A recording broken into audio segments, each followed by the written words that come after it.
My name is Marilyn, I'm 33, and perhaps it's time to finally admit that my life, despite all the outward signs of normality, is cracking somewhere deep down, like an old shelf overflowing with old family photos and memories that should have been sorted through long ago, but I can't bring myself to do so. I suppose I should start by telling you about my family, because everything that happened since then grew out of those Sunday dinners. The smell of stew, and conversations where no one really listens to anyone else. My parents are the most typical people you could imagine. My mother works part-time at a dental office where patients call her by her first name but never remember her last name, and my father has been stuck at the same accounting firm for 20 years, as loyal as a calculator, and probably as boring, though in his own way reliable.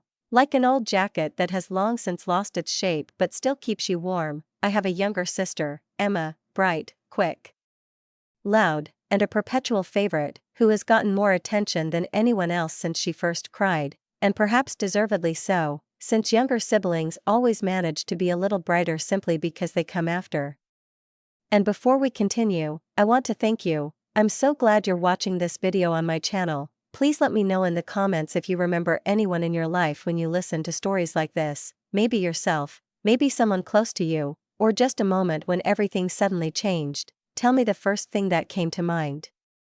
Every Sunday, we gather at my parents' house for dinner. It's a long-standing tradition that no one dares break, although, to be honest, sometimes I just want to stay home, pull on an old sweater, turn on Netflix, and let the world roll on without me. But you know how it is with family obligations, you can't excuse them with a headache or being swamped at work. So, that Sunday, I went. Everything was going according to plan.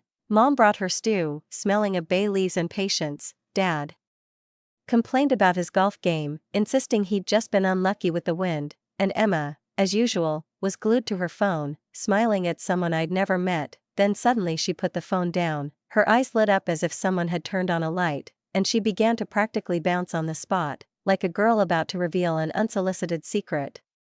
"Guys, I need to tell you something," she said, drawing out the pause. Like an actress confident the audience is already at her feet, she raised her left hand, and I saw a shiny ring, not particularly large, but catching my eye, like the promise of something important. Mom screamed, jumped up, and nearly knocked over her glass of wine. In her world, her daughter's wedding was on par with Christmas. "When did this happen?" she asked, and Emma, beaming, replied that last night, at a new restaurant downtown. Mark had proposed to her right there at the table, under the candlelight, with that expression on his face that leaves girls breathless. I smiled, because Mark was an impossible man to find fault with, a little boring, but kind, calm, predictable, and isn't that ultimately what we seek in those we love?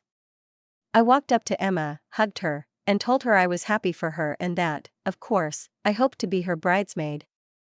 For a second, something flickered across her face, a slight shadow, embarrassment, perhaps surprise. She glanced at her parents, then at me, fiddling with her napkin between her fingers. "I haven't thought about it yet," she said quietly. "We just got engaged yesterday, so much to decide, the budget, the location, the date, everything." Mom nodded in agreement. Dad muttered something about weddings being expensive, and the conversation veered off somewhere, as if nothing special had happened. After that dinner, I kept expecting Emma or my parents to bring up the wedding again, to invite me to help choose a dress, discuss the menu, or at least try on the role of sister-in-law. But weeks passed, and nothing happened. No calls, no messages, no discussions. Every Sunday, we'd sit at the same table, eat the same stew, listen to the same complaints about golf. And only occasionally would Emma casually mention, "We're still choosing a location," and then immediately change the subject. I tried not to feel like I was being kept behind glass, like a spectator not supposed to interfere. And then, on Tuesday afternoon, Grandma called. That in itself was strange. She only called on holidays. "Marilyn, dear, how are you feeling?" she asked, and there was something anxious in her voice, as if she were speaking not to me but to a patient. "I'm fine, Grandma, and you?" I replied, wary, "Well, I just wanted to check on you. Your parents said you were seriously ill, and that's why you couldn't come to the wedding." For a second, I lost my breath. I clutched the phone so tightly my knuckles turned white. "What wedding, Grandma?"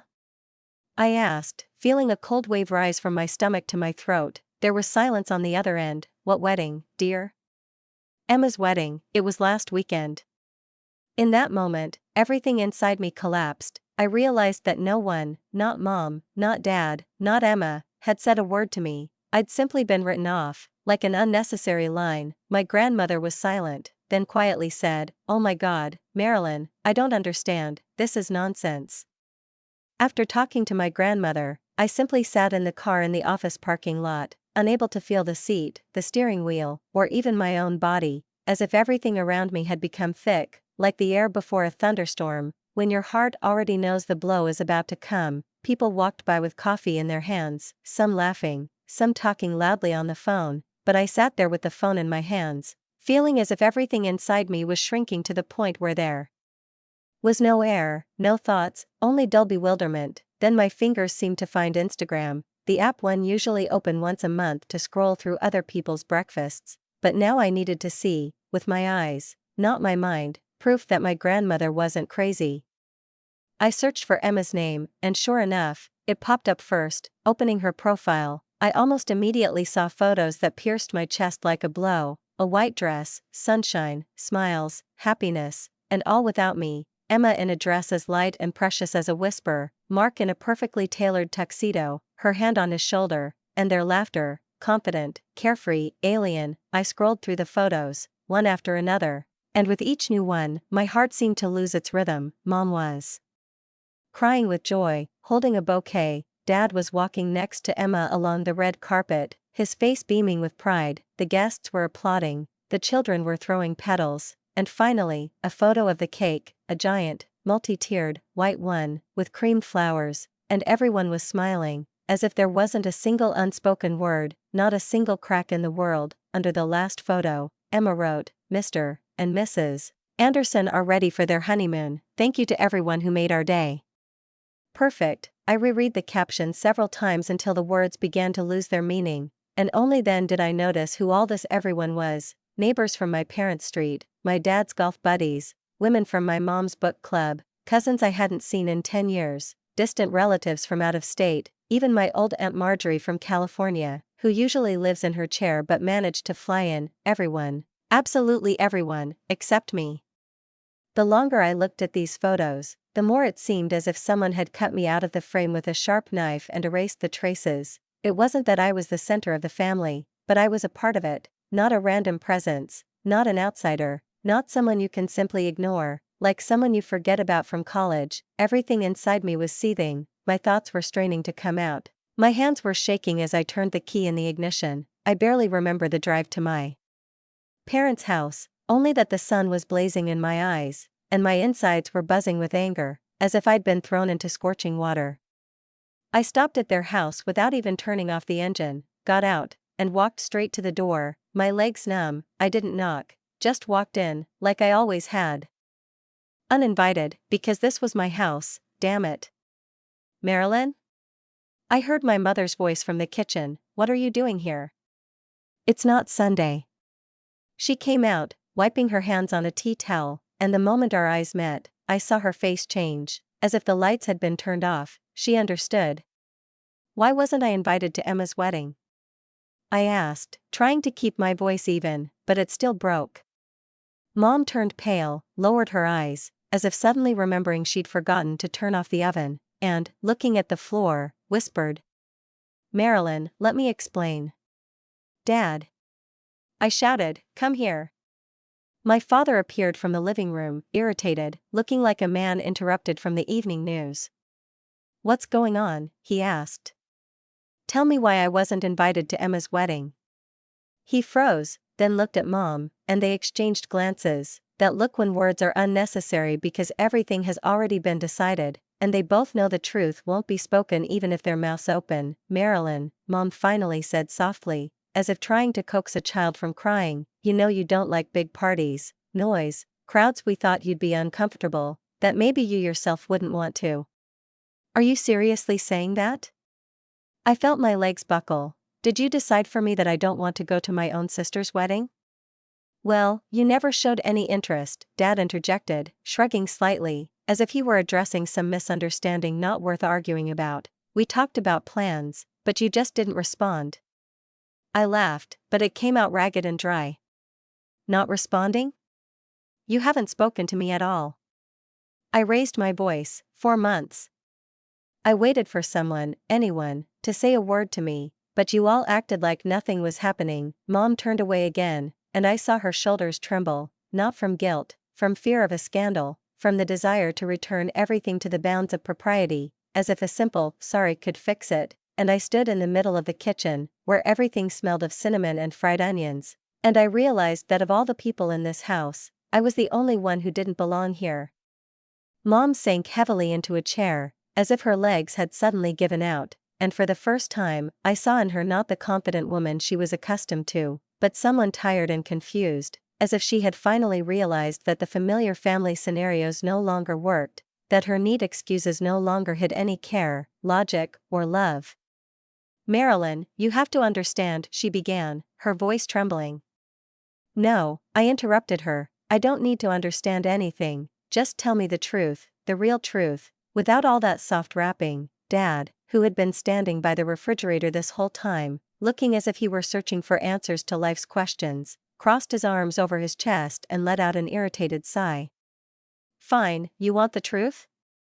Emma has her life sorted, she's successful, she's marrying a lawyer, her career is going perfectly, and if you were at the wedding..." He looked at me, his eyes cold as glass. "What would you be doing there? Standing alone and feeling sorry for yourself?" For a second, I thought I misheard. "Sorry, what?" I stepped toward him, feeling a wave of heat rise. Mom added quietly, looking at the floor. "We didn't want to see you hurt, this whole comparison thing, you know how it is, Marilyn." "Comparison?" I almost laughed, but my voice broke. "You decided it was better to just erase me from the picture than to let me feel anything?"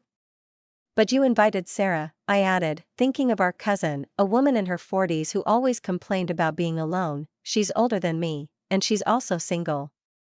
Mom looked at her hands, fiddling with them as if searching for an answer, and didn't say a word. I felt something break inside me. "You know what the real problem is?" I said quietly, but every word felt like a blow. "You've gotten so used to me not asking for anything that you've simply forgotten I even exist. You've gotten used to my silence, you've forgotten that I have feelings too." Dad frowned. "That's not fair." "Unfair?" I raised my eyebrows. "When was the last time you asked how I was doing? When did you even take an interest in my life? I'm your daughter, but you treat me like I'm some distant relative you have to endure at the table once a week." A silence fell over the room, so thick that I could hear the quiet ticking of the living room clock. Mom was still looking at her hands, and Dad stared stubbornly at the wall, as if he were hoping to fall through it. I suddenly felt the anger fading, giving way to a strange calm, cold but liberating. "Well then," I said evenly, "I think now you know not to expect an invitation to my wedding."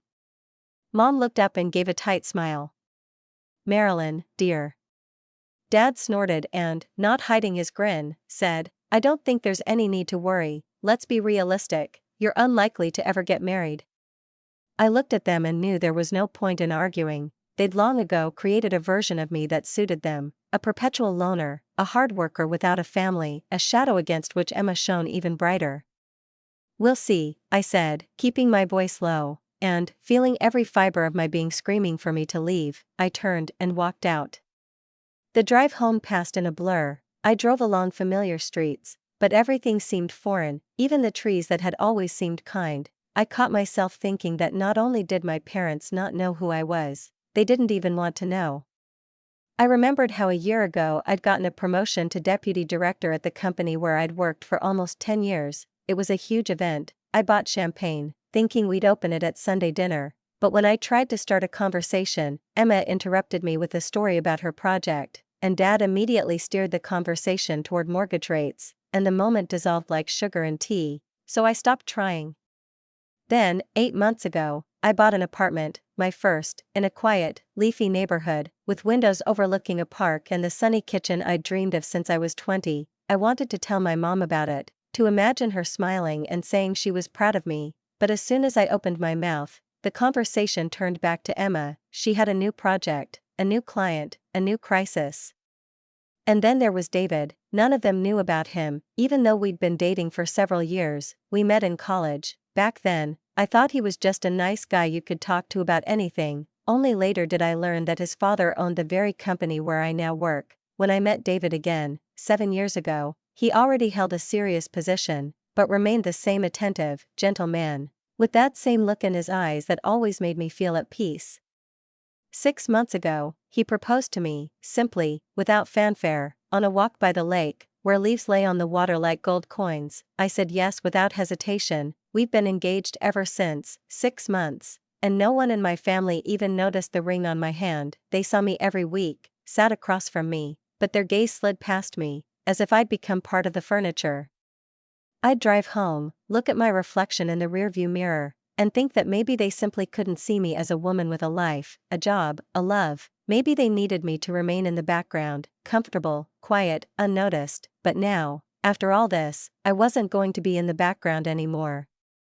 David and I decided not to tell anyone about our relationship because, from the start, it all seemed too personal, too fragile to put on display. His family was known to almost everyone in town, an old name, photos in charity magazines, interviews about business and feigned modesty, and yet they were all people who carefully guarded the boundaries of their privacy, as if they put up bright signs on the facade of a mansion but kept the doors tightly locked. They had no internet pages, no random vacation photos, no conversations with neighbors over the fence, and, frankly, I even thought it was beautiful. The silence, the lack of unnecessary words, the opportunity to live without someone else's eyes examining every little detail of your life. I've never been rich, my roots are simple, but maybe that's why I resonated so strongly with their ability to keep personal matters quiet. To not display happiness as a reward, I didn't want people to talk about my relationship, discuss what I was wearing, or where he worked, so we kept everything private, didn't announce our engagement, and didn't share photos. I rarely posted anything online myself, perhaps a photo of a sunset or a cup of coffee on a particularly quiet morning, but certainly not anything related to David. He said he liked the feeling of silence between us, as if the whole world had temporarily paused, and it was just the two of us in that space. Several times I tried to tell my family that there was someone in my life who loved me, but as soon as I started, Emma would instantly hijack the conversation, as if every breath belonged to her. She'd tell me about her new project, about the designer, about the house she and her lawyer were planning to buy, and my words would drown in her endless stories like letters dropped into a river. After a couple of such attempts, I simply stopped speaking. My parents didn't even notice I was trying to tell them anything important. They simply let Emma fill the space around us. After that scene in the kitchen, I returned home to my quiet apartment and spent a long time telling David how it all happened. He listened attentively, without interrupting, as only he can, with such calm that it made you want to cry. When I finished, he placed his hand over mine and asked, "So, what do you want to do?" I didn't hesitate. "I want to cross them off the guest list." He nodded calmly, without surprise, as if he already knew I'd say it.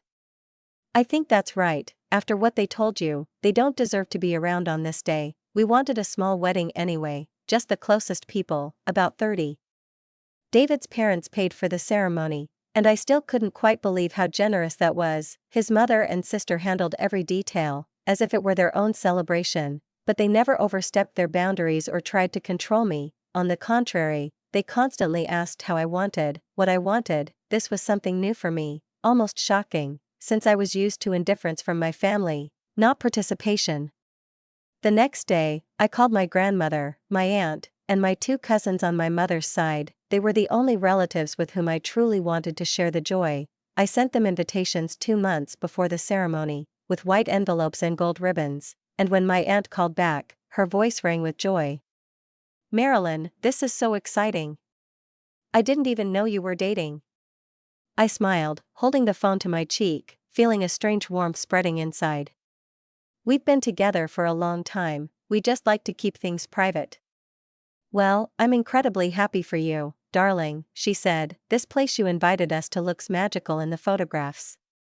We chose an old mansion near the lake, surrounded by gardens where jasmine and lavender bloom in June. David's family had connections with the owners, and so everything turned out just as we dreamed, intimate, beautiful, like a still from a movie, where every ray of light falls in just the right place. His mother and sister had thought of every detail. They hung garlands and lanterns on the trees, created an arch of fresh flowers, and the waiters wore vintage suits to match the era the house was built. Everything was going incredibly smoothly, as if life itself had decided to be on my side for once.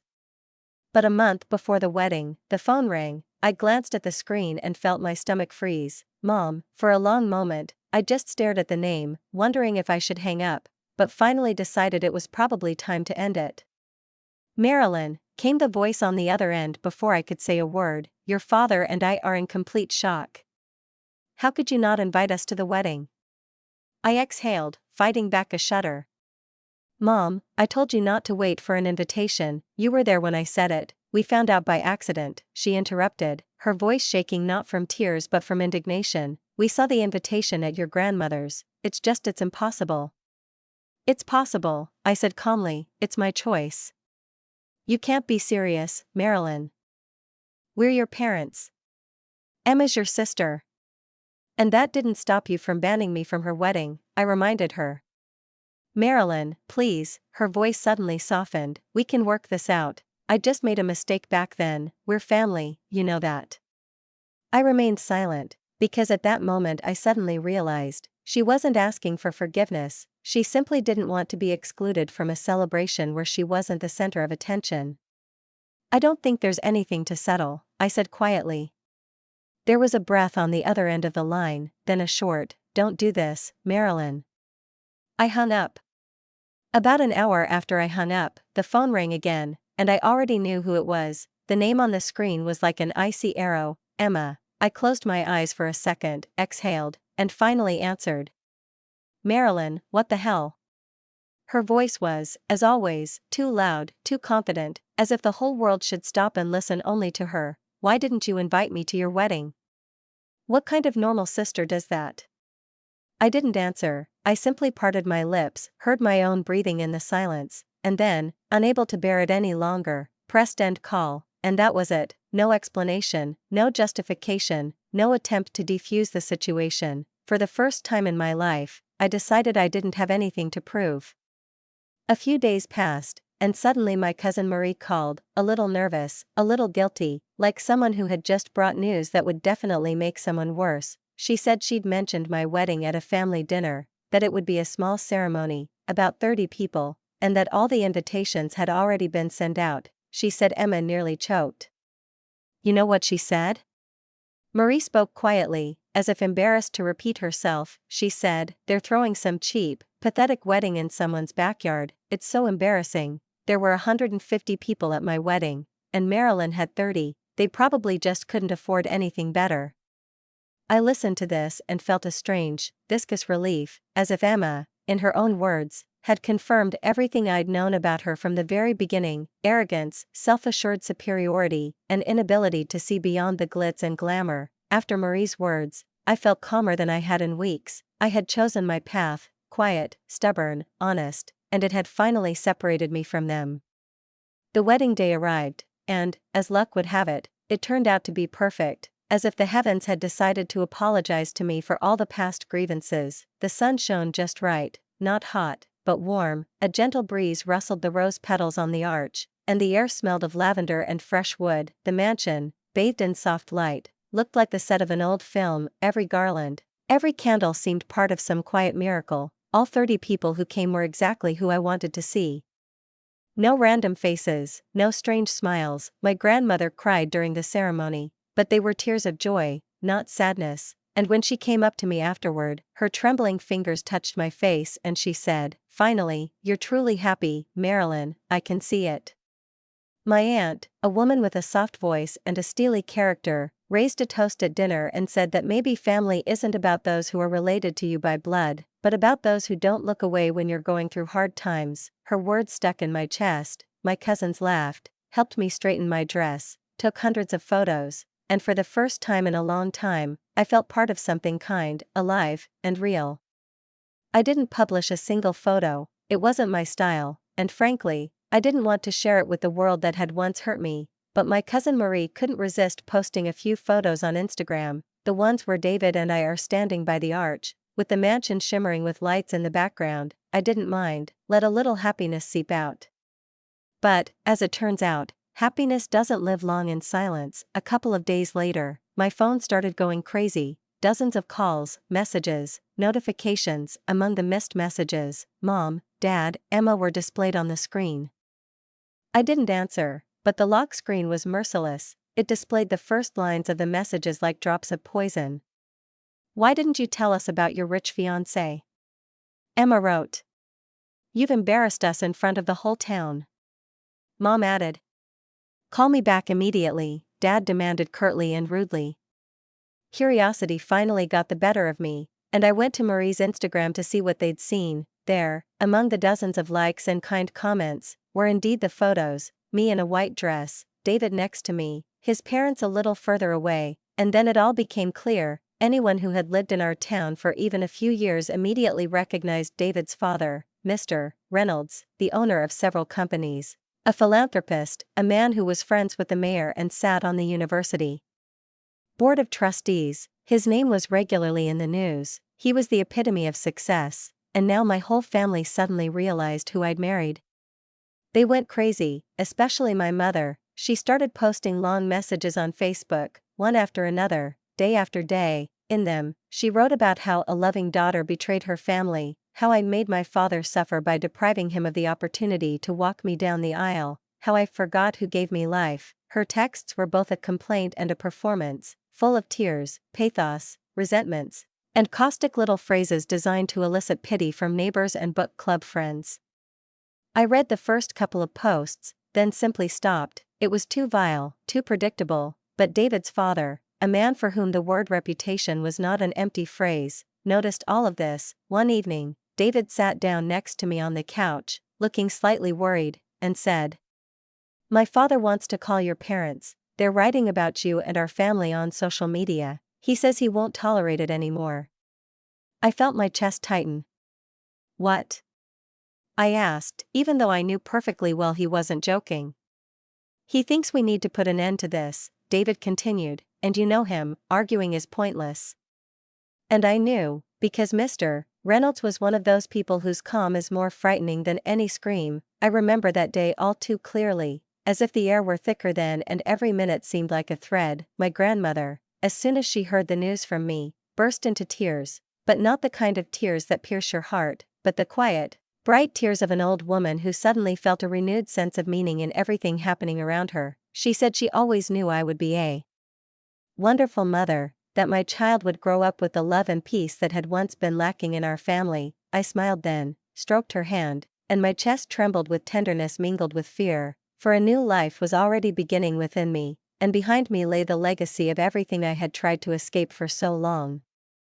A week passed, and one morning, as I was drinking coffee in the kitchen and watching David fiddle with paperwork, the phone rang. I already knew this call wouldn't lead to anything good. Ever since Grandma had accidentally let it slip, I'd felt like I was waiting for a thunderstorm. I picked up the phone, and sure enough, it was Mom. Her voice was cold, even, almost formal, as if she were reciting a line she'd memorized in front of a mirror. "Marilyn, I heard you're pregnant," she said, and there wasn't a hint of joy in those words. I wanted to simply say yes, but she didn't give me the chance. "Were you ever going to tell us?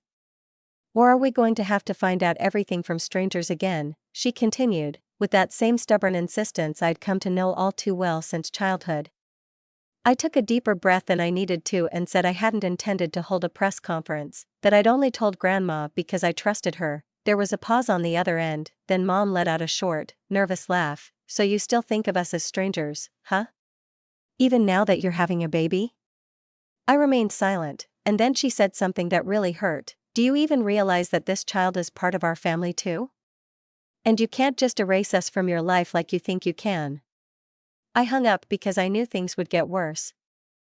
David walked into the kitchen, saw my face, and simply hugged me, without asking any questions. He never intruded on my family's shadow. He knew how to simply be there, and that's what saved me. A couple of days later, Emma called me. This time her voice sounded strangely soft, almost gentle, and that's what alarmed me most. "I heard you're pregnant," she said. "Congratulations, really. Maybe now you'll understand what it's like to be a mother and how hard it can be sometimes." I almost laughed at the absurdity of this statement. Emma, who had never cared about anyone but herself, was suddenly talking to me as if we were two sisters from old family movies. "Thank you, Emma," I replied evenly, but she didn't stop. "Look, Mom's really worried. Maybe you could let her see the baby when it's born?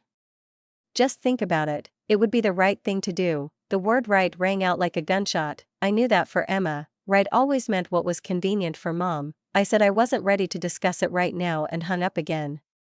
A week later, my mother wrote a long letter, paper, by mail. This in itself was strange, because she usually expressed her emotions through social media, but she apparently realized that this time she couldn't waste her time on likes. The letter started out unexpectedly warm. She remembered holding me as a baby, how I laughed when she did funny hairstyles for me, but then the tone changed. Between the lines, I sensed accusation, as if I'd burned everything good that had once been out of our lives. She wrote that a child was a chance to fix everything, that I had to think about a real family.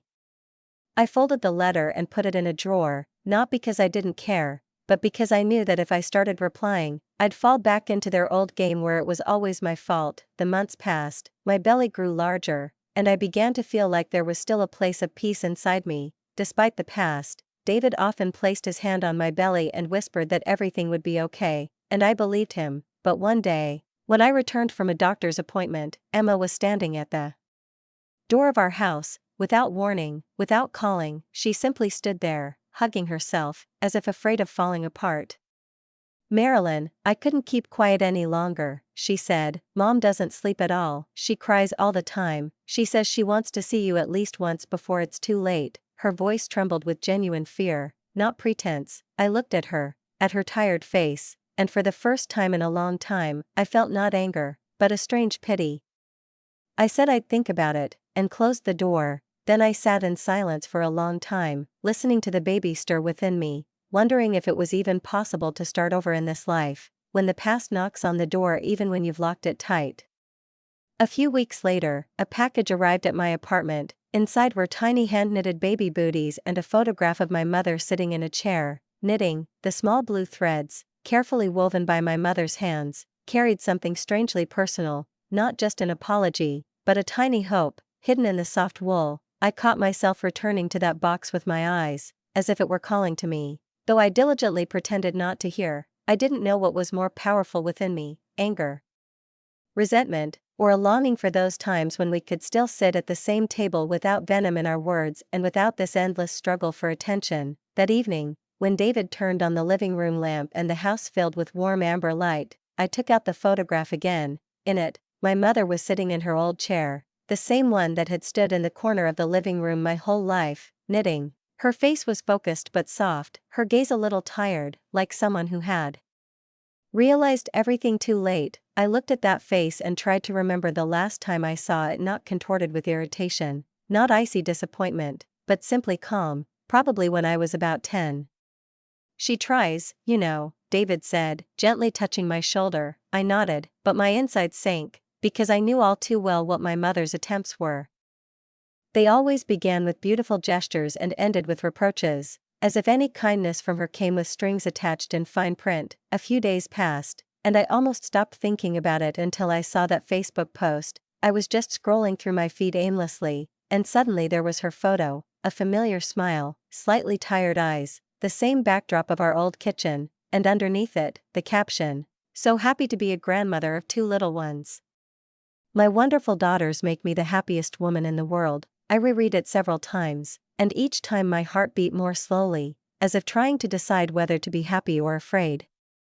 For the first time in all this time, she wrote about me without venom, without barbs, without mentioning how ungrateful or cold I was. She simply wrote that she was happy, and I sat in front of the screen, looking at those words, trying to figure out if it was her apology or just another attempt to put up an image to appear a kind mother in the eyes of strangers. Maybe now that we were both about to have children, she decided the past could be rewritten, as if it never happened. I didn't know what to feel. Part of me wanted to call her right then, to tell her that I, too, wanted things to be different, that I was tired of this Cold War. But the other part, the one that had spent so many years learning to breathe without their approval, wouldn't let me, because I remembered every phrase, every dismissive word, every pause when they could have supported me but chose to condemn me. "You know you don't have to rush things," David said, noticing me fiddling with the edge of the photograph. You don't owe anyone anything, not even them. I looked at him, and there wasn't a hint of judgment in his voice, just a calm confidence that made me breathe a little easier.